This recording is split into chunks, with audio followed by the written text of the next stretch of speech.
Petrol ડીઝલના ભાવમાં પ્રતિ લિટર 3 સુધી તોતિંગ વધારો ઝીંકાયો. દેશમાં મોંઘવારીથી સામાન્ય પ્રજાની કમર તૂટી.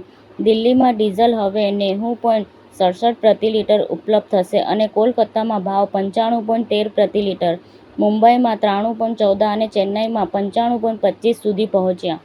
અરવલ્લી એલસીબીની મોટી કાર્યવાહી, ₹6.59 લાખના વિદેશી દારૂ સાથે ઇકો કાર ઝડપાઈ.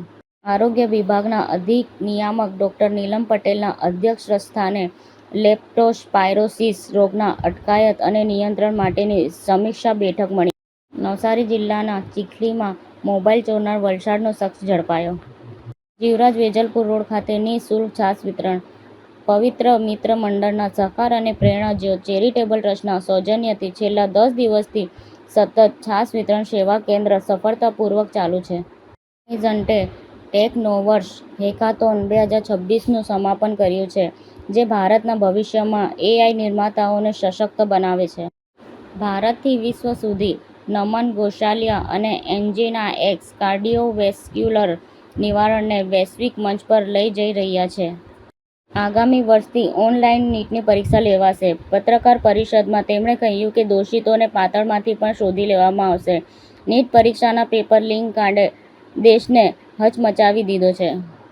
રૂપિયાનું ઐતિહાસિક ધોવાણ ડોલર સામે ઘટીને પહેલીવાર 96 સુધી પહોંચ્યો. સતત નબળો પડતો રૂપિયો, વૈશ્વિક આર્થિક અસ્થિરતા અને મિડલ ઈસ્ટમાં ચાલી રહેલા તણાવની સીધી અસર ભારતીય ચલણ પર જોવા મળી રહી છે. સમાચાર ટુડે ન્યૂઝ ચેનલની ટીમ અને જે સત્ય છે તે જ બતાવશે. આપ જોતા રહો સમાચાર ટુડે ન્યૂઝ ચેનલ. ગુજરાતની ધરતીનું ગુજરાતીઓ માટે જ, એટલે કે સમાચાર ટુડે ન્યૂઝ. અમારી સમાચાર ટુડે ન્યૂઝ ચેનલને લાઇક કરો, શેર કરો અને સબસ્ક્રાઇબ કરો અને જોડાયા રહો સમાચાર ટુડે ન્યૂઝ ચેનલ સાથે.